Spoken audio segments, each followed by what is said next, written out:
posición del nuevo gobierno griego ya se ha dado a conocer. Salvar al euro. ¿Salvar al euro de qué? ¿Se puede caer el euro? Todo el sistema es que está en crisis.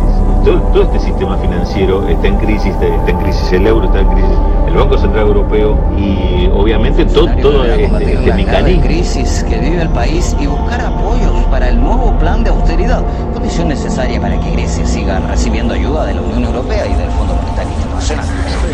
Las medidas anticrisis. Cet outil pourrait être hébergé par la FAO et cet outil recueillerait toutes les données, y compris celles qui concernent le stock privé.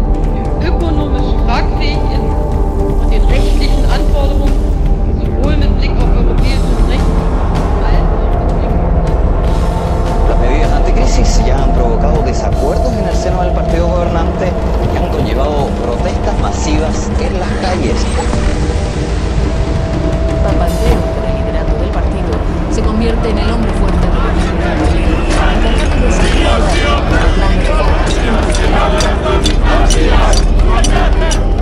Just who the hell do you think you people are? You are very, very dangerous people indeed. Your obsession with creating this Euro state means that you're happy to destroy democracy. You appear to be happy.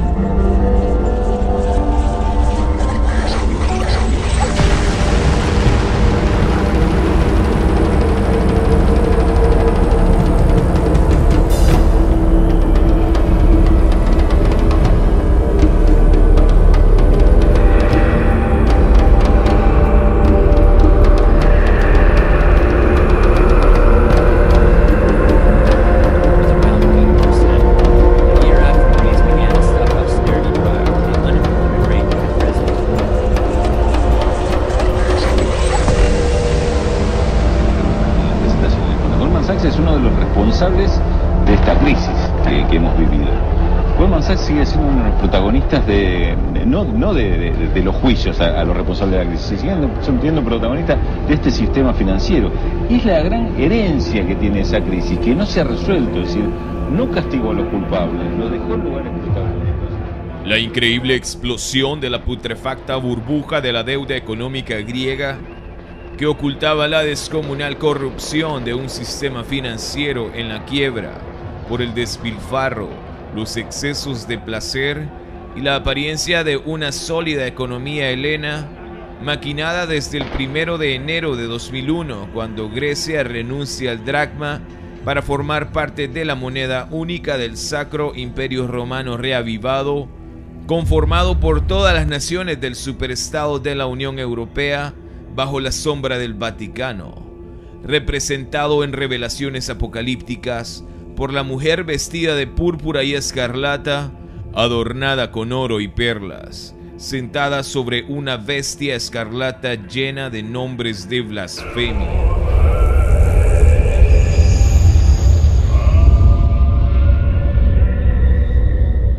El colapso financiero europeo consumó en la peor tragedia griega, reminiscencia del ritual de sacrificio del macho cabrío, bajo los misterios dionisíacos al disoluto dios del vino, de frenéticas orgías teatrales.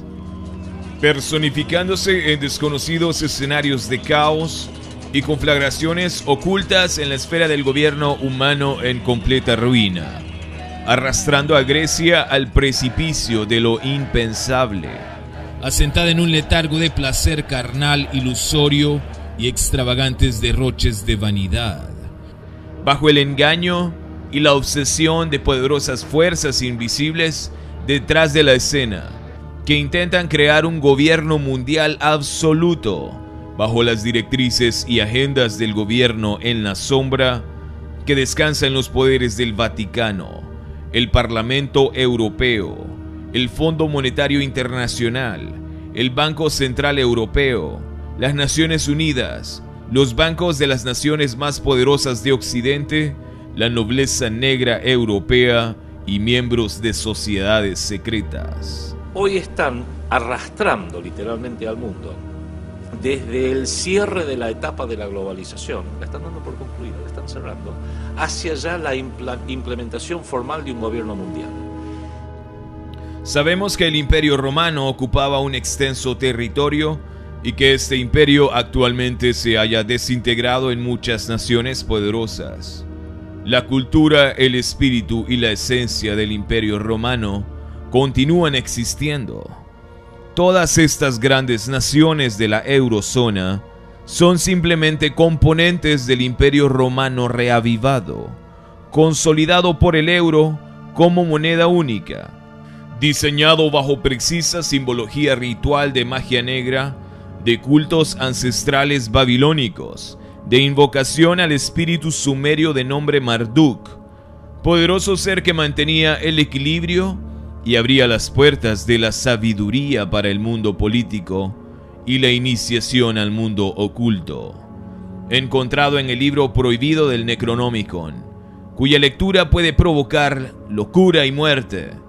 Este libro, para muchos considerado un libro de magia ritual ficticio, destaca fórmulas sumerias olvidadas que permiten contactar entidades sobrenaturales de un inmenso poder y despertarlas de su letargo para que se apoderen del mundo que una vez fue suyo.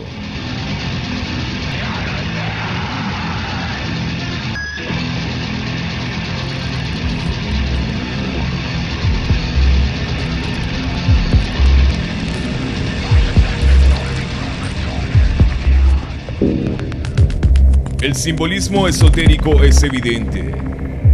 El signo de los 50 nombres de Marduk, que corresponde al hechizo 39, tiene un sorprendente parecido a la marca acuñada en el euro.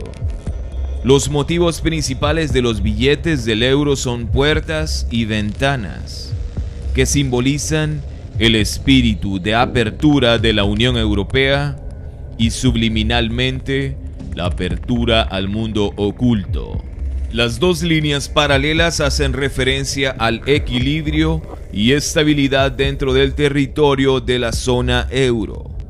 Territorio afianzado por el Tratado de Roma en 1957 y en 2007 por el Tratado de Lisboa, con la fundamental creación de dos influyentes figuras: un presidente del Consejo Europeo y un alto representante de la Unión para Asuntos Exteriores y Política de Seguridad, dando paso a la conformación jerárquica de un firme y poderoso imperio europeo. Sometimes I like to compare the European Union as a creation to the organization of empires. The empires. And because we have the dimension of empires. But there is a great difference. The empires were usually made through force, with a center that was imposing a diktat, a will on the others. And now we have what some authors call the first non-imperial empire. 2009 is also the first year of global governance, with the establishment of the G20 in the middle of the financial crisis.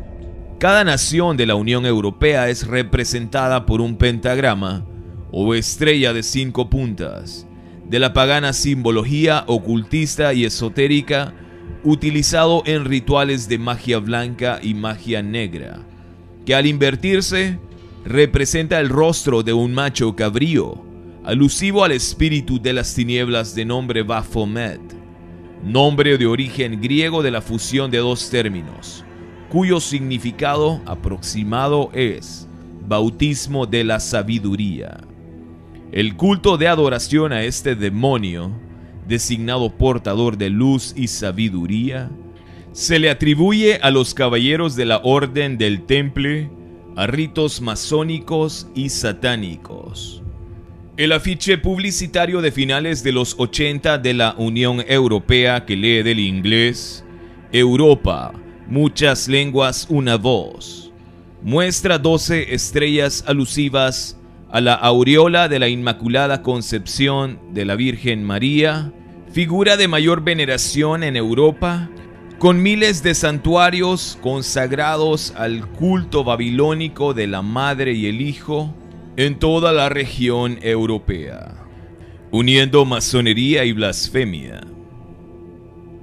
Nótese las estrellas de 5 puntas invertida sobre la inacabada Torre de Babel. Al parecer, la conformación del Parlamento Europeo tiene el plan de superar la maldición de Babel del relato bíblico en Génesis capítulo 11. Por el diseño arquitectónico de la sede del Parlamento Europeo en Estrasburgo, Francia, a diferencia de la sede en Bruselas y Luxemburgo, fue construida inspirada en la inconclusa Torre de Babel, de la pintura de Peter Bruegel, localizada en el Museo de Historia del Arte de Viena. Los propios portavoces de la Unión Europea aclaran que la torre del Parlamento Europeo se ha construido así, con un fin muy específico. Cuando en una rueda de prensa un periodista preguntó por el diseño y el porqué de haber escogido un edificio que parecía inacabado, un portavoz de la Unión Europea contestó: porque estamos terminando la Torre de Babel que ellos no pudieron terminar. Por eso quisiera darles las gracias por la invitación. Estabilidad y prosperidad, tanto a Europa como a Estados Unidos. En relación a la diferencia de idiomas, signo de la caída de Babel, la Unión Europea ha tomado medidas al respecto. El Parlamento Europeo buscó durante un tiempo traductores para las 20 combinaciones de interpretación que surgían con la ampliación a 10 nuevos países y 9 idiomas más. La Unión Europea siempre se ha enorgullecido de ser la única institución del mundo a la que todos los ciudadanos pueden dirigirse en su propia lengua.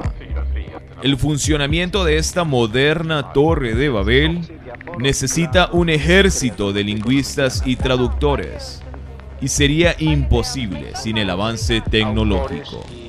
En la esperanza de que llegue el señor Sturdy a tiempo. La palabra entonces la vamos a dar por 2 minutos al señor Rogalski. La torre de la Eurobabel ha llamado la atención de estudiosos en ciencias esotéricas. El parecido que salta a primera vista invita a la especulación y al temor de los verdaderos fines de esta organización política. En Estrasburgo, Francia, también se ubica la tétrica y sombría Catedral de Notre Dame de Estrasburgo, imponente símbolo de arte gótico del Sacro Imperio, consagrada al culto católico de la Virgen María. Era de espiritual importancia reunir en una sola ciudad europea el poder político y religioso del Sacro Imperio Romano.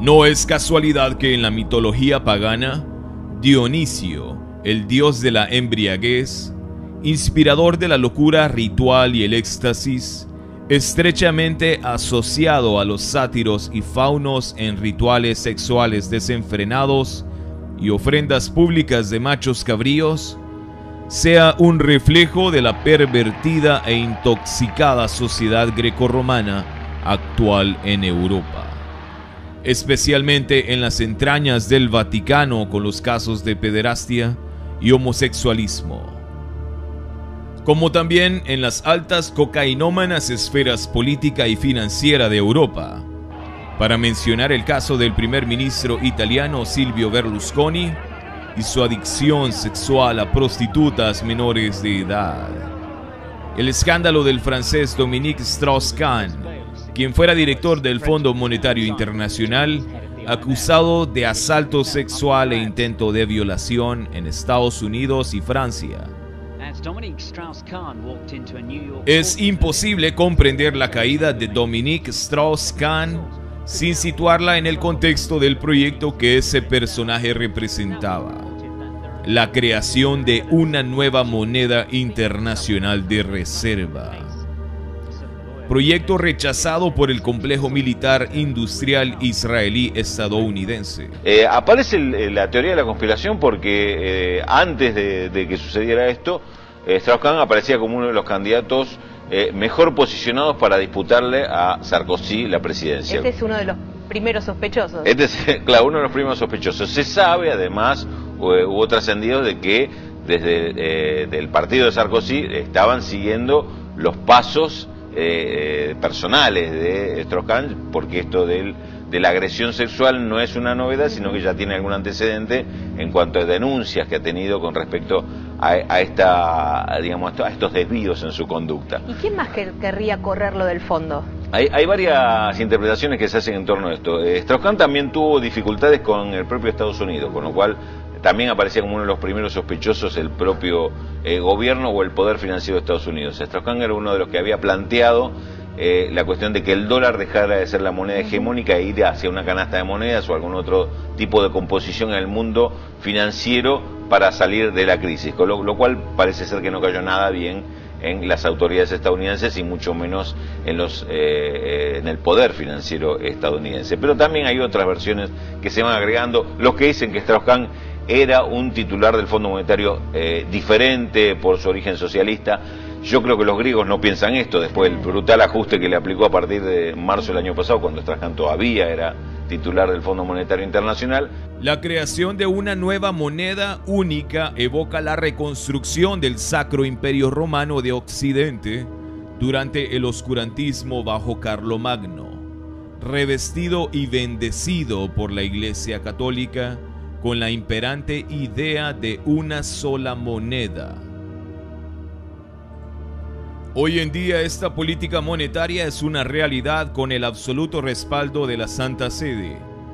Es manifiesto en las monedas del euro del Vaticano, fabricadas por el Estado italiano, observar grabados los rostros de Juan Pablo II y Joseph Ratzinger, actual sumo pontífice de la Iglesia Católica, nacido en Baviera, Alemania, cuna de la Orden de los Iluminados y la doctrina del nuevo orden mundial. En el mensaje de inauguración del euro, Juan Pablo II expresó un especial deseo de paz y prosperidad para los países de la Unión Europea, afirmando que este fue un paso más en la construcción de Europa. Las riquezas amasadas por el consorcio del Vaticano, fuertemente comprometido en innumerables empresas que comprende el sector inmobiliario, construcción, acero, textiles, productos químicos, etc., teniendo el segundo tesoro en oro más grande del mundo, después de Estados Unidos, obtenidos durante las conquistas y saqueos, reservas financieras concentradas en Wall Street, siendo el mayor terrateniente del mundo occidental, le permite tener control casi absoluto de toda Europa y su política monetaria a través del Banco Central Europeo. El verdadero poder de la Unión Europea gira en torno al Vaticano y Alemania, país sede del Banco Central Europeo. La Iglesia apóstata con sede en Roma, defensora de los burgueses, no solo ha acumulado una inmensa fortuna, sino que también ha sido el blasfemo instrumento ideológico que ha fornicado con las clases sociales dominantes, con una asombrosa influencia sobre las masas enajenadas para sojuzgar a los pueblos del mundo.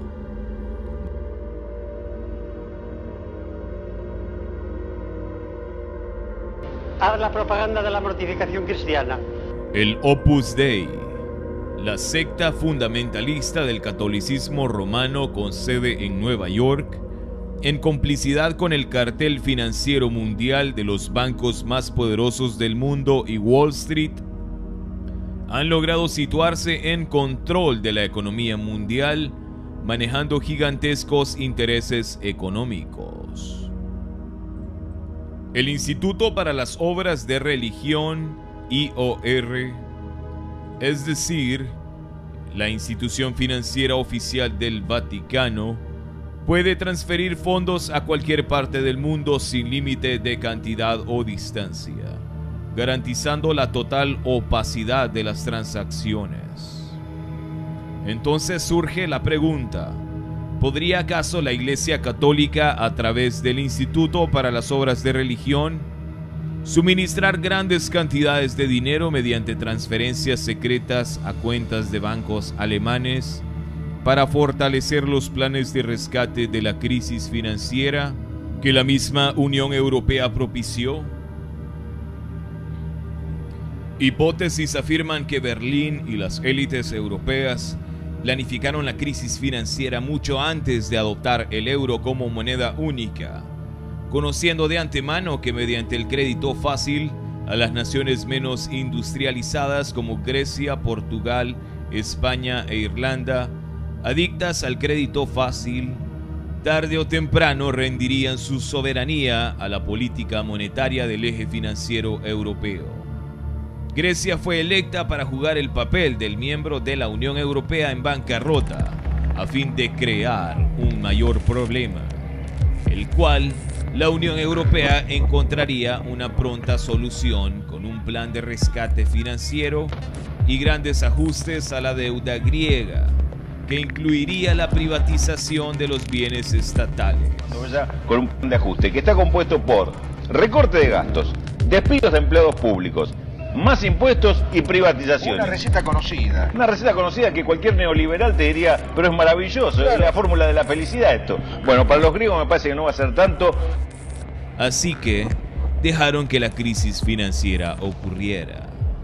Grecia fue electa porque simboliza a Europa. Era relativamente fácil que la economía griega fuese devastada después de renunciar al dracma sin la capacidad de competir con los gigantes industrializados de Europa.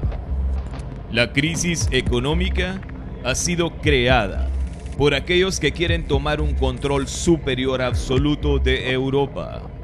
Esto es indiscutiblemente evidente en las agendas que persigue el Grupo Bilderberg, el Club de Roma y el Cartel Financiero Mundial en sus reuniones a puerta cerrada, de separar las naciones débiles de las fuertes para una exclusiva concentración de poder en la oligarquía global bajo las más restrictivas políticas monetarias y fiscales del modelo neoliberal, creando naciones esclavas, sometidas a las decisiones políticas y económicas de Bruselas y del Banco Central Europeo bajo la tutela del Vaticano. Mario Draghi ha sido nominado oficialmente presidente del Banco Central Europeo. El gobernador del Banco de Italia ha sido nombrado por los 27 un día después de obtener el respaldo del Parlamento Europeo. En las esferas del gobierno en la sombra nada es casualidad. Cada evento persigue una agenda de intereses ocultos diseñada mucho tiempo atrás. Los nuevos movimientos de las fichas del ajedrez en el tablero del resucitado Imperio Romano han designado al italiano Mario Draghi, actual gobernador del Banco de Italia, el nuevo presidente del Banco Central Europeo, sustituyendo al francés Jean-Claude Trichet, tras 8 años de mandato, como máxima autoridad monetaria europea a partir del 1 de noviembre. Mario Draghi fue el artífice de las más importantes privatizaciones de empresas públicas italianas. Durante ese periodo, Italia fue sacudida por graves escándalos de corrupción. Los fondos provenientes de las privatizaciones ayudaron a reducir la deuda pública y de este modo cumplir con los criterios del Tratado de la Unión Europea para la entrada en el euro. Entre las empresas públicas italianas, el objetivo capital y mayor de la ola de privatizaciones fue la empresa energética, el Ente Nacional de Hidrocarburos, ENI, convertida en sociedad anónima de la cual Goldman Sachs adquirió todo el patrimonio inmobiliario. Entre enero de 2002 y enero de 2006, Mario Draghi fue vicepresidente por Europa de Goldman Sachs Internacional, cuarto banco de inversión del mundo. Goldman Sachs es considerado uno de los actores principales en la ocultación del déficit de la deuda griega.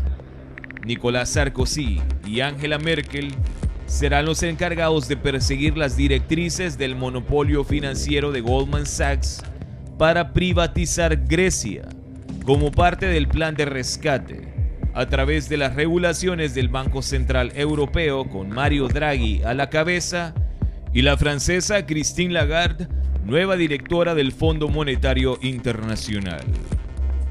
Goldman Sachs es uno de los grupos de inversión más grandes del mundo, marcada como uno de los responsables de fomentar y encauzar la crisis financiera de 2008 para beneficiar a los sectores ricos de Estados Unidos y Europa, dominando los altos cargos de la administración norteamericana, siendo George W. Bush el presidente de Estados Unidos, colocando a ex empleados de este poderoso banco en puestos claves.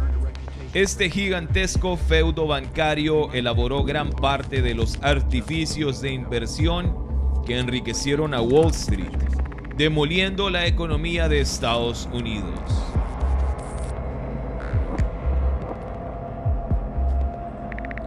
Romano Prodi, 2 veces primer ministro italiano, pertenecía a la nómina de Goldman Sachs como un importante consultor. En otras palabras, Italia es un estado que pertenece al imperio financiero de Goldman Sachs, es decir, del Vaticano, ya que Goldman Sachs podría ser el principal banco de inversión en Wall Street que mantiene bajo custodia las riquezas del Vaticano. Peter Sutherland, actual presidente de British Petroleum, una de las mayores compañías del mundo y la tercera empresa más importante dedicada al petróleo y gas natural, después de ExxonMobil y Royal Dutch Shell, es también presidente de Goldman Sachs Internacional. Participa también en el comité del Grupo Bilderberg, además de ser presidente de la Comisión Trilateral y vicepresidente de la Mesa Redonda Europea de Industriales. Desde el 5 de diciembre de 2006, Peter Sutherland fue designado consultor de la sección extraordinaria de la Administración del Patrimonio Apostólico. Sutherland es consejero financiero del Vaticano. En la conspiración secreta de 2009 del Grupo Bilderberg, en el Hotel 5 Estrellas Navsika Astir Palace de Grecia, meses antes de la detonación de la crisis helena a comienzos del 2010, estuvieron presentes personalidades profundamente involucradas en el colapso financiero griego, como ser Mario Draghi, nuevo presidente del Banco Central Europeo, Romano Prodi, ex primer ministro italiano y anterior presidente de la Comisión Europea, Peter Sutherland, presidente del British Petroleum y presidente de Goldman Sachs Internacional, Robert Zoellick, actual presidente del Banco Mundial y anterior director administrativo de Goldman Sachs, entre otras notables figuras de la élite global. El ataque de las hordas de Goldman Sachs a Grecia comenzó desde el año 2001, cuando Grecia abandona el dracma, formulando un plan que permitiera al gobierno heleno ocultar el alcance de la creciente deuda del sector público ante los supervisores de la Comunidad Europea y a su propio pueblo. En virtud de un acuerdo diabólico, Goldman Sachs disfrazó el capital de ingresos del gobierno griego, enviándolos secretamente a inversores privados. Esta firma diseñó una estrategia en la que Atenas pudo tomar prestado miles de millones de euros sin superar los límites fijados por Bruselas. La transacción no salió a la luz pública. Esto permitió a Grecia cumplir las normas del Banco Central Europeo mientras seguía gastando más de lo que tenía. Hoy en día Grecia es incapaz de pagar su deuda. Si Grecia no paga los préstamos que obtuvo con bajas tasas de interés, los efectos podrían causar una catástrofe esparciéndose como espiral por todo el sistema financiero de otras débiles economías de la eurozona. Goldman Sachs es uno de los responsables de esta crisis que hemos vivido. Goldman Sachs sigue siendo uno de los protagonistas no de los juicios a los responsables de la crisis, siendo protagonista de este sistema financiero. Y es la gran herencia que tiene esa crisis, que no se ha resuelto, es decir, no castigó a los culpables, los dejó en lugares protagónicos, de hecho siguen manejando algunos de los resortes fundamentales de la situación. George Papandreou, primer ministro griego, en 2010 creía, al afirmar en el Foro de Economía Mundial en Davos, que este es un ataque a la eurozona por ciertos intereses políticos y financieros. Algunos países son utilizados como un vínculo débil de la eurozona. Hemos sido el blanco de un motivo ulterior, de una agenda. El segundo plan de rescate para salvar a Grecia del hoyo donde la lanzaron y la aplicación de severas medidas de austeridad solo son parte del protocolo financiero para succionar el patrimonio griego y mantenerla amortecida bajo el látigo opresor de la nobleza negra europea. El monstruo centralizado en Bruselas, Estrasburgo, Luxemburgo y Alemania decide todo para los 500 millones de ciudadanos de la Unión Europea y se alimenta de las crisis financieras, el caos, el miedo y el levantamiento de los pueblos. Los griegos están furiosos al darse cuenta que fueron utilizados para vivir en un mundo imaginario de placeres, sin darse cuenta que estaban haciendo más rica y gorda a la burguesía financiera del Sacro Imperio Romano. Se quedaron sin nada, sin empleo, sin casa, sin dinero y sin soberanía.